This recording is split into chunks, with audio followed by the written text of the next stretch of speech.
Very well, 5 minutes past 9 in the morning. You're watching SMB Smart Means Business. My name is RITAH, KABANYORO, and this morning we are diving into and also assessing the IMF global printed money, which actually Uganda is part of, and yet to receive around 23rd of August, when we're yet to be receiving the 1.2 or 1.4 billion. We're yet to find out the exact money that we'll be receiving from the IMF. And this is not a loan, it's free printed money that IMF actually prints when countries are globally hit in regards to different crises around their different countries. And with me is Louis Chizito. He's a lawyer and also a corporate finance and I can say personality to discuss this and dive into more. Before we went to a break, we were still discussing onto IMF Amanye Gaja, where does it actually get the powers, and he was telling us. But now let us now look after printing the money. Yes, we have seen the impact it has got onto the economy, like you were sharing with us. Is this money enough to the country? It's not enough. This money, like I've actually stated, this money, most of it is going to go to the advanced countries who actually don't need it right now because they have domestic ways of raising resources to fight off the pandemic, to help businesses. For us, the 1.2 billion might even be too much, but we might even be slightly less or slightly more because the amount is yet to be determined, I think, this week, but it could be in that range. Now, since it's not enough, the developed countries and the G7 summit, if you followed it clearly, 3 months ago, 2 months ago, they argued that because it's not enough, we are suggesting as the G20 nations that might not need this money immediately, because most of them will just need to put on their reserves to boost their savings as a country. They are recommending that they lend it on lending. They lend it to the IMF, something called the PGRT fund, the Poverty Reduction Trust, something like that, the Poverty Reduction Trust of the IMF, where most low-income countries get their money. So they're suggesting, since we're not going to need this money immediately, and it is too much, why don't we lend it to the IMF, and then it comes back to as a loan with conditionalities to third world countries like Uganda. Now it calls in question the fairness of the world order, because everyone has got free printed money. It's not fair. Like, how do I give you free money and then because I take care of some people, I take care of poor communities, then you decide maybe because you do not want the money, and then you say, okay, Rita, let me give you back that money as a loan, and then you can give it to your maybe poor communities or the communities you take care of, and then I expect returns afterwards. Exactly. That's, I think I explained it That very is well. exactly what is happening. So once this money is channeled to the Production Growth Trust Fund, it means it will come as loans to African countries who are going to be because we're the most, with that trust, that's where most of our loans anyway come from. But for only the African countries, or for the countries who need it, who apply for it, not so. Yes, who apply for it, but it on comes top as of that loans. printed money they have given you. For example, if Uganda is to receive 1.2 billion or 1.4 billion, we had to find out this week, and then in case we need an extra money, we go for that loan, but topping up what we have already getting received. a loan, and it comes as the way you saw the loan you saw the 1 billion. The 1 billion. Yes, please. Comes with its conditionalities and even strings attached. But one wonders, the source of this money was printed. So it's not enough, and that could be the alternative that the advanced economies are looking at, how to channel their reserves and lend them to the IMF, and the IMF lends them to us, or give them to, okay, there's still a discussion out there, but the discussion is real. Okay. And in your article here, Louis, you happen to speak, to be on Zoom with Emmanuel. I saw some highlight around Emmanuel, Semambo Emmanuel, I think he's the head of policy and research at the Bank of Uganda. Yes, please. And he was admitting that you highlighted here. I'm trying to look for that statement around here. Yes, where he actually He admitted after you asked him that Uganda is currently below its allocation of the quota, that is the shareholding. The implication of this is that we taxpayers, I mean the taxpayers, have got interest on being below to the quota, and when the SDR holdings at the Bank of Uganda reserve account fall below our IMF quota in the IMF, the country pays interest to the IMF. Controversially, when a country holds SDR over the above their allocation quota, it earns interest on them.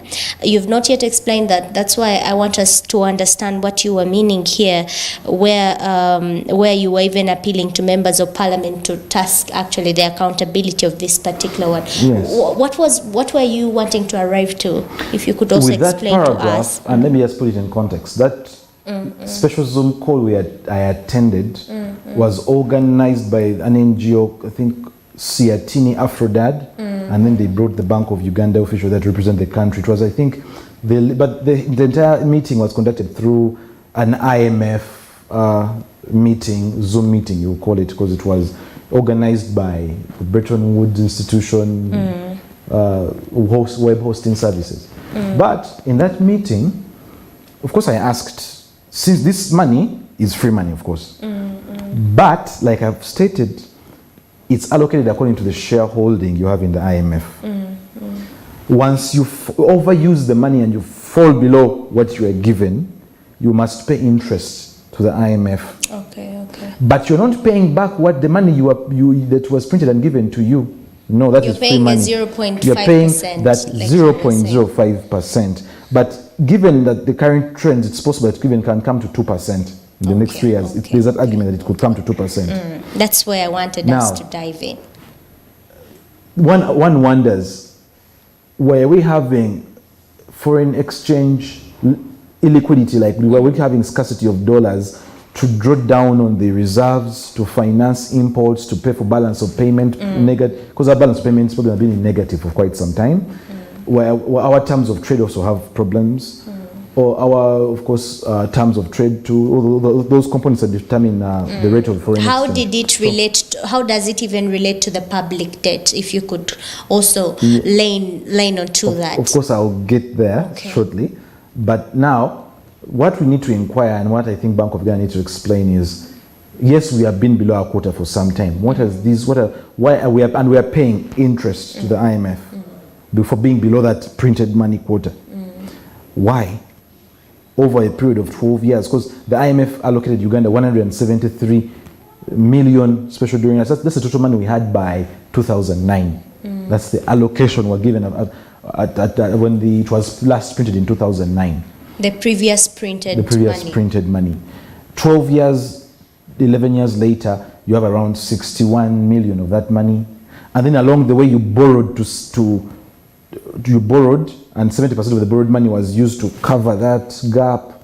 So for governance, for proper governance, there is need to explain to Parliament and maybe the Oversight Budget Finance Committee of Parliament what this money, as the new money is coming, what the money was used for over these 12 years. How could we learn from the past mistakes? Because this is very technical money. You're not going to go to Honorable Segirinya and you tell him, now Honorable Segirinya, you should stop giving your constituents buses, what do they call it? Ambulances. Why? Because there is printed money in Bank of Uganda. Will be like, printed money? And even when he says it on Parliament, being Segirinya, people will laugh and make it. So it's already funny for me. Sorry to laugh. So the point I'm trying to emphasize is Parliament should look into why we are below that quota, because we are paying some small interest, and over a long time it actually becomes a lot of money. And maybe this is a part of the leakages that we don't know of. So if the new money is going to come and it's going to be spent, and this Parliament should be told, and as we speak, because this issue is not covered in mainstream media, members of Parliament don't even know that this money is coming. Now, it's going to be known after here. Well, yes, it will be known, but thank God, not widely. You're here now. And I don't think anyone in Bank of Uganda is watching, or a member of Parliament is watching, but that was my concern, that as the new money is coming, which, remember, this money doesn't have conditions, you spend it at will. And like I said, because we're heavily indebted, this money can be used to pay off debt directly for institutions which you are owing money, which is denominated in special drawing rights. And then there are countries that may allow you to offset the debt in SDR denominated units. So it is not, but when it comes to purchasing goods directly, you will have to exchange it to the dollars to pay for the real goods, maybe even to settle some transactions here and there. But as SDRs, they have two functions. Let me hope it's not expensive. How is the exchange? How is the exchange policy with SDR and currency There are exchange? two methods you can exchange SDRs. All are through the intermediary of something called the Special Drawing Rights Department in the IMF.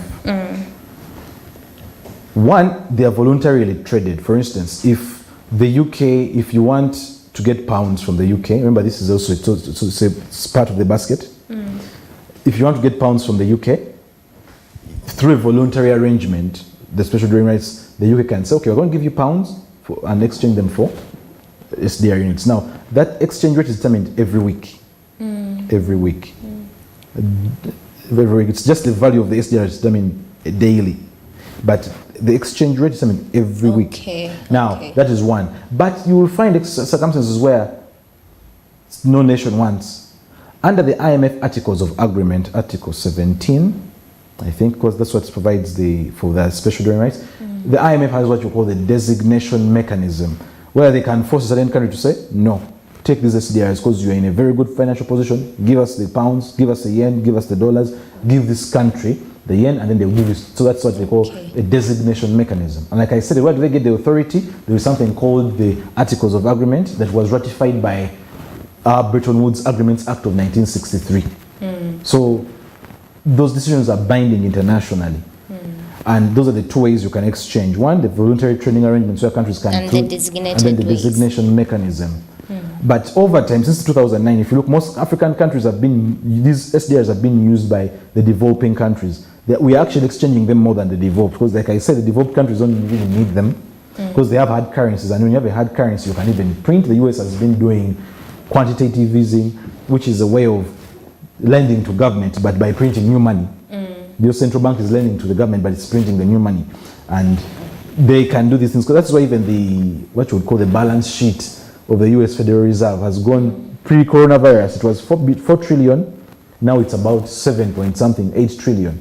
It shows that there have been, even the European Central Bank and the Bank of England has been doing something called monetary financing, which Bank of Uganda referenced in the monetary policy June statement that they could be trying. They have to shine more light on that. Why monetary financing? Which also brings an argument in my mind. Don't we have the capacity or the rights to treat our own money, to print our own money, like where the Europe is taking and the Europe is taking it and the US? How about African countries? Well, we can, but that space is limited. One, you don't have a hard currency like those Western nations. You have a currency which can, you see, the velocity of money in Africa is so high. So once you print, chances are very high you will actually inflate your currency away. And like I've told you, the international world order is looking on. I mean, someone might be thinking like me, like when money is printed in Africa, like everyone gets rich at least. No, Zimbabwe is a very good example of how wealth. By the way, inflation like we begin getting wealthier. No, you see, once you have more money in circulation, it's a hidden tax. Inflation is a hidden tax. It kills the real value of the money. Okay. Once you have so much of something, even in your life, you get tired of it. So once the money is so much there, and you see, even people have saved the money. People are buying. You wake up today and the price of sugar is at 3,000. Tomorrow it's 7. Tomorrow it's 6. So to avoid that, you don't have to. But like I said, the developed nations have a way of doing it. And like I said, actually, if you look at the international renowned economists like Stiglitz, that Nobel Prize winner, he argues that this is still an experiment. Because like I said, before 1971, when the world abandoned what you would call the gold standard, even these special drawing rights, initially when it was created, it was really backed by 0.867 grams of gold.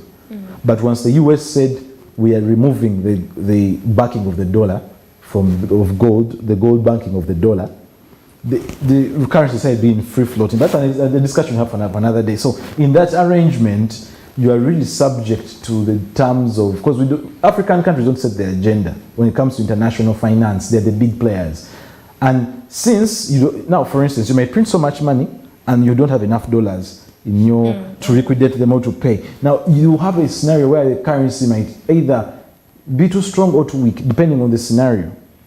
So the printing of money, yes, as much as it's being adopted by Western nations and the Africans, and it's still an experience even for them, but you're like you saw, after the US printed some money during coronavirus, now they've been talking about inflation in the US. Not hyperinflation, but inflation. It is because if you look at their CPI, their cost, because of the printing that has been happening, which drives me now, Louis, to public awareness of this monetary affairs.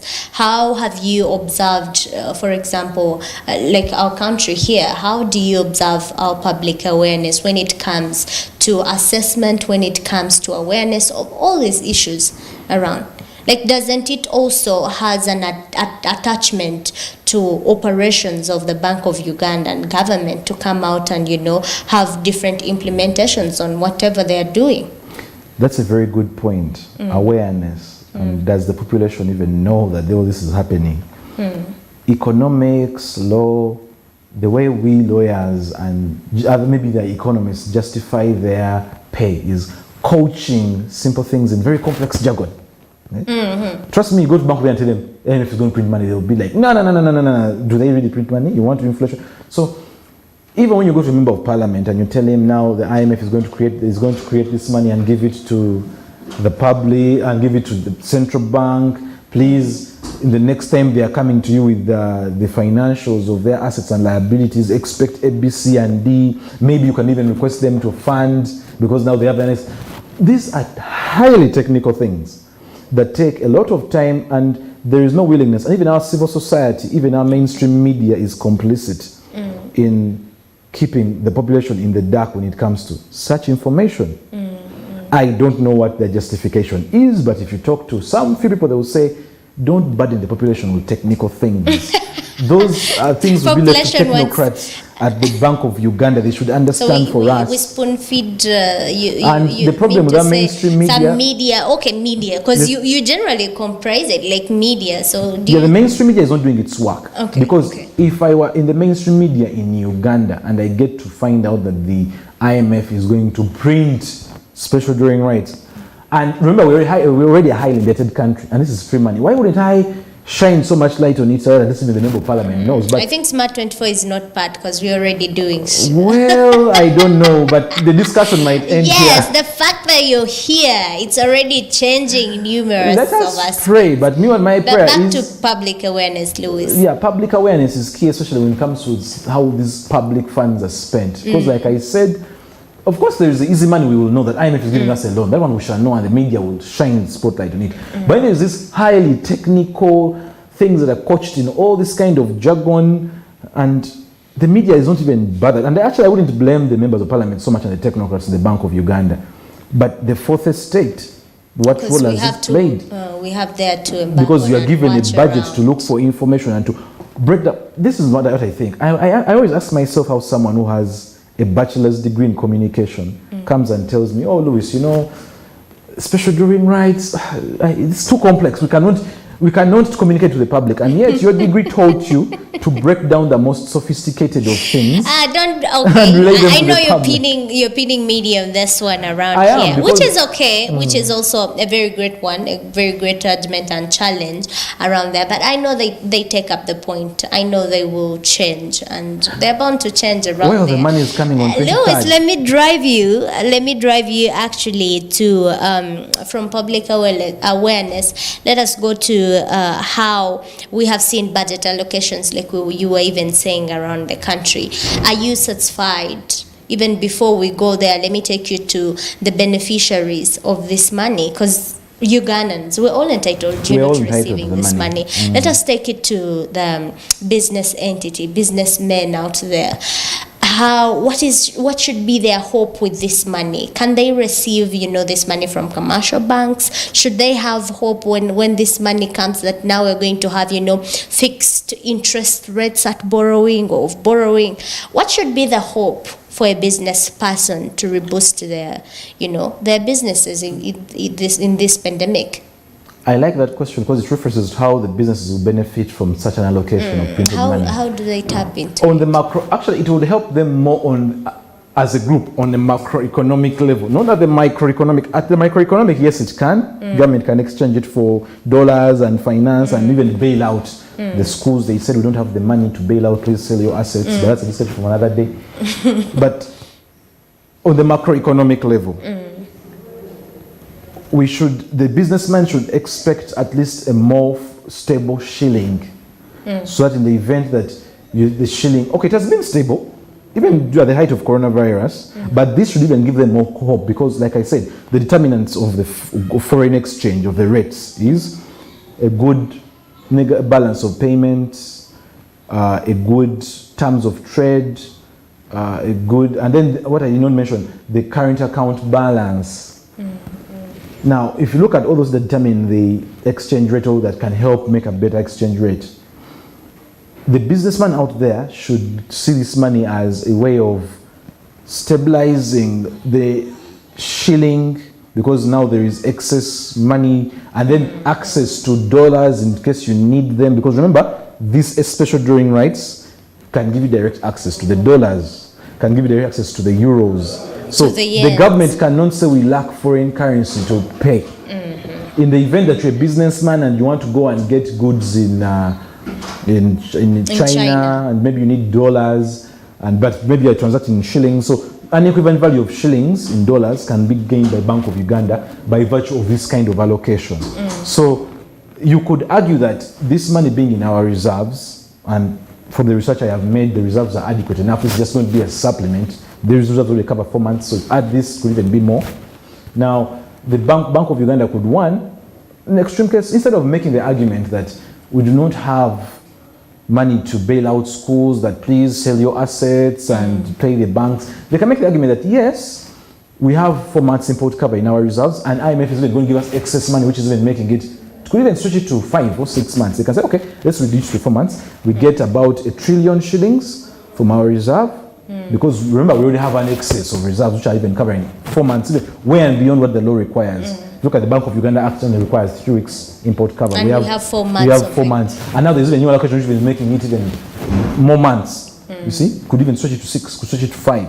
So they could say, no, let's keep the 4 months and use a portion of this money, exchange it for the dollars, and then we find a way of bailing out business schools and businesses, communities, and maybe financing an insolvency law where you protect businesses, so that instead of them selling their assets, because it is possible you can give a business liquidity, but fail to stop its creditors from stripping it of the assets. Okay. But that's a discussion we can have in another day. Insolvency, it's a different discussion.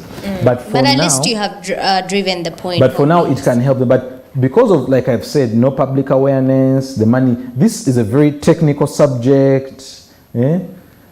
It is now even hidden in technicalities, and the jargon is so highly sophisticated. But as media, we have a role to bring it down and break it down for the public to understand. Well, that is not how most of your colleagues see it.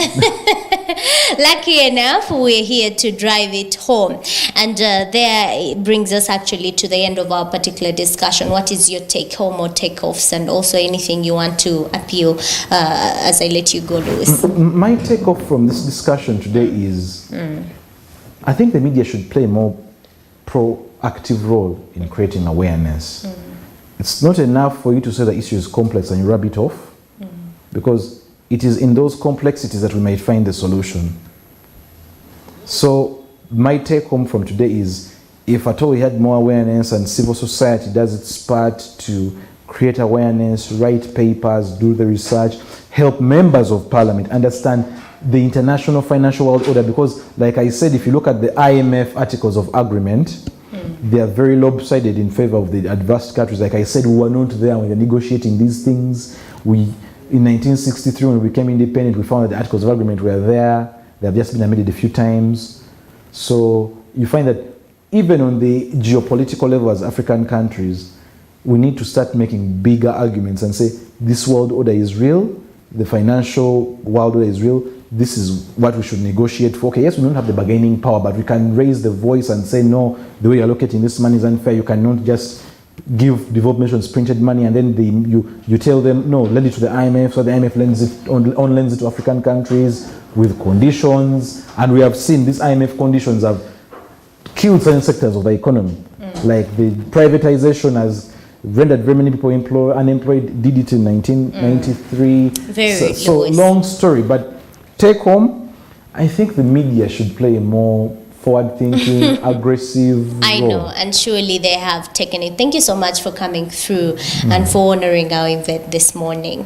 Yes, that is Louis Chezeto, a lawyer, and we were discussing the impact of global printed money towards the economy, and particularly the SDRs in such a lesson in regards to both international and locally here, how we can mitigate some of the issues around there.